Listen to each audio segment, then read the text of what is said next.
complément d'objet indirect. Alors, le complément d'objet direct, lui aussi fait partie du groupe verbal. Par exemple, appelle Amine. Alors, le groupe verbal, c'est appelle Amine. Donc, appelle Mina. Mina appartient au groupe verbal. Puis, il désigne une action comme le complément d'objet direct et suit le verbe, sauf s'il est prenant. C'est la même chose. Le joueur marque un but, il le marque. Alors ici, le complément c'est un but, il suit le verbe, mais quand il est prenant, il se place entre le verbe et le sujet. Il ne suit pas le verbe. Donc, il désigne une action. Hein, il marque quoi? Il marque un but. L'action, c'est marquer.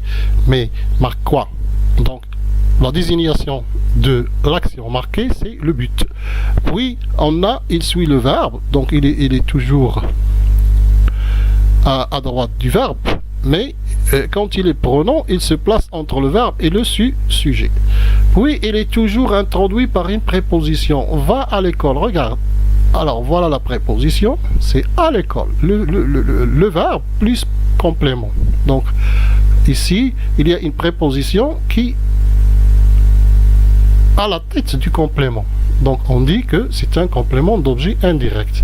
Alors, le complément d'objet indirect, il est introduit toujours par une préposition, ou bien il commence toujours par une préposition.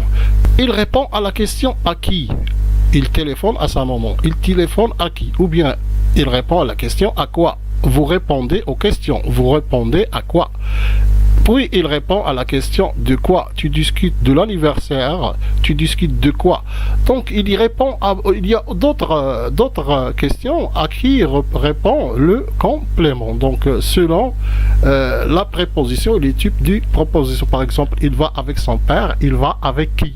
Donc vous constatez qu'il y a beaucoup de questions, on pose beaucoup de questions pour trouver le complément d'objet indirect. Alors, le complément d'objet indirect, lui aussi peut être un nom. Je m'entraîne au karaté. Alors, le karaté, c'est un nom introduit par une préposition. Ou bien un groupe nominal.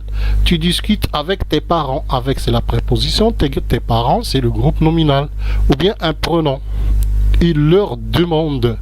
Alors, leur ici, c'est un pronom complément d'objet indirect. Il demande à ses amis, il leur demande.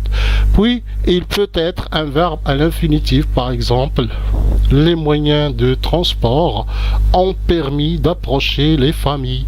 Alors, les moyens de transport ont permis, donc c'est le verbe ici. Il y a aussi un autre verbe ici, voilà, d'approcher. Donc, le complément d'objet indirect est verbe à l'infinitif introduit par la préposition des apostrophes d'approcher les familles.